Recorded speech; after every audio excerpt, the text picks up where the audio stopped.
আসসালামু আলাইকুম। ওষুধ অনেক সময় আমরা ভেঙে খাই, অর্ধেক বা বিভিন্ন রকম ভাবে লিখি। এখন ওষুধ ভেঙে খেলে বাকি অংশ রেখে খাওয়া যাবে কিনা সেই বিষয় নিয়ে আমরা একটু কথা বলতে চাচ্ছি। অনেক সময় অনেকের এরকম হয় যে আসলে ওই মিলিগ্রামের পাওয়া যাচ্ছে না কোনোভাবেই, যতটুকু তার দরকার ততটুকু আসলে পাওয়া যাচ্ছে না, যার ফলে অনেককে হয়তো বা ভাঙতে হয়। আমরা যতটা সম্ভব কম ভাঙার চেষ্টা করি। তারপরেও যদি ভেঙে খেতেই হয়, কিছু কিছু রোগীদের ক্ষেত্রে এরকম হয়, তাহলে বাকি অংশের পরিণতি কি হবে বা কি করতে হবে, বা রেখে দিব আবার পরে খাবো না ফেলে দিব, এই বিষয়ে একটু বলতে চাই। প্রথমত, ওষুধ ভেঙে খাওয়া যাবে কিনা তা নির্ভর করছে ওষুধের ধরন, ফর্মুলেশন এবং আপনার চিকিৎসকের পরামর্শের উপরে। কিছু ওষুধ ভেঙে বা চূর্ণ করে ফেলে কার্যকারিতা কমে যেতে পারে, বা পার্শ্ব প্রতিক্রিয়া বাড়তেও পারে, বা শরীরের শ্বসনের পদ্ধতি পরিবর্তিত হতে পারে। যে ধরনের ওষুধ ভেঙে খাওয়া উচিত নয় সেগুলো বলছি, যেমন এন্টেরিক কোটেড ট্যাবলেট যদি কিছু থাকে, লেখা থাকে যদি কোনো ওষুধের মধ্যে, তাহলে সেটি ভেঙে খাওয়া উচিত না। এগুলো সাধারণত পাকস্থলীর অ্যাসিড থেকে রক্ষা করতে বা ধীরে ধীরে অন্ত্রে দ্রবীভূত হওয়ার জন্য তৈরি করা হয়, একটা আবরণ দেওয়া থাকে। ভেঙে খেলে এটি পাকস্থলীতে গিয়ে ক্ষতি করতে পারে, যা কার্যকারিতা হারাতে পারে। আবার কিছু সাস্টেইন রিলিজ থাকে বা এক্সটেন্ডেড রিলিজ থাকে, এক্সআর, এসআর, ইআর, সিআর, এমআর ইত্যাদি ট্যাবলেট থাকে। এগুলো ভাঙা ঠিক না। এগুলো ধীরে ধীরে রক্তে মিশে দীর্ঘ সময় ধরে কাজ করে। এগুলো ভেঙে খেলে দেখা যাচ্ছে যে একটু কার্যকারিতা কমতে পারে।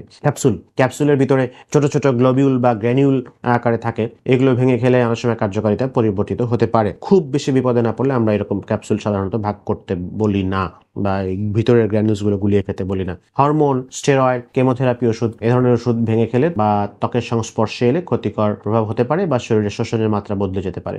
কিছু কিছু ওষুধ ভেঙে খাওয়া যেতে পারে, যেমন প্যারাসিটামল, সাধারণ প্যারাসিটামল, কিছু অ্যান্টিবায়োটিক, সাধারণ ব্যথানাশক কিছু ট্যাবলেট যদি চিকিৎসক অনুমতি দেন খাওয়া যাবে। অনেক সময় ঘুমের ওষুধ আমরা একবারে হঠাৎ করে বন্ধ করলে সমস্যা হয়, ধীরে ধীরে কমিয়ে কমিয়ে বন্ধ করি, প্রথমে হাফ, তারপর 4/1 সেক্ষেত্রে আর উপায় থাকে না, সেক্ষেত্রে ওটাই করতে হবে, আর কোনো উপায় নাই। সেটা চিকিৎসক যদি সেভাবে অনুমতি দেয় তাহলে করা যাবে। কিছু চুইং ট্যাবলেট আছে যেগুলো চিবিয়ে খাওয়ার জন্য খুব তৈরি, সেগুলো ওভাবেই খেতে হবে। ডিসপার্সেবল ট্যাবলেট আছে, এটা পানিতে দিলেই গুলে যায়, সেগুলো কিন্তু ওভাবেই খেতে হবে, সেগুলো চুষেই খেতে হবে, পানিতে দিয়েই খেতে হবে, সেগুলো না ভাঙাভাঙি করাই ভালো। এখন ভাঙ্গা ওষুধকে সংরক্ষণ করা যাবে? কিছু ওষুধ বাতাস, আর্দ্রতা বা আলোতে সংবেদনশীল, তাই ভাঙ্গা ওষুধ পুনরায় সংরক্ষণ করলে নষ্ট হয়ে যেতে পারে, কার্যকারিতা কমতে পারে। যদি এটা সেরকম ওষুধ হয় তাহলে এটা সংরক্ষণ করা যাবেই না।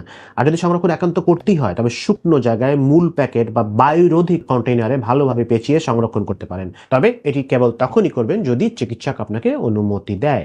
এখন তাহলে করণীয় কি? প্রথমত চিকিৎসকের পরামর্শ নিন, কোন ওষুধ ভাঙা যাবে, কোন ওষুধ যাবে না বা যাবে কিনা তা নিশ্চিত হতে পরামর্শ নেবেন আপনি। ওষুধের লেভেল এবং নির্দেশিকা চাইলে আপনি পড়তে পারেন। যদি লেখা থাকে ডু নট ক্রাশ অর চিউ, তাহলে আপনি সেটা ভাঙবেন না। ওষুধ ভাঙার প্রয়োজন হলে তরল ফর্ম পাওয়া যায় কিনা দেখুন। সিরাপ থাকলে অনেক সময় অল্প পরিমাণে খাওয়া যায়, তাহলে আর ভাঙাভাঙি লাগে না। সো সব ওষুধ ভেঙে খাওয়া নিরাপদ নয়, বিশেষ করে এন্টেরিক কোটেড, সাস্টেইন রিলিজ বা হরমোন জাতীয় ওষুধ ভাঙা উচিত নয়। প্রয়োজনে চিকিৎসক বা ফার্মাসিস্টের পরামর্শ নিন, তাহলে আপনার ঠিকভাবে ওষুধ সেবন করবেন, ঠিকভাবে কাজ করবে, ঠিকভাবে ভালো হবেন। সবাইকে অনেক অনেক ধন্যবাদ।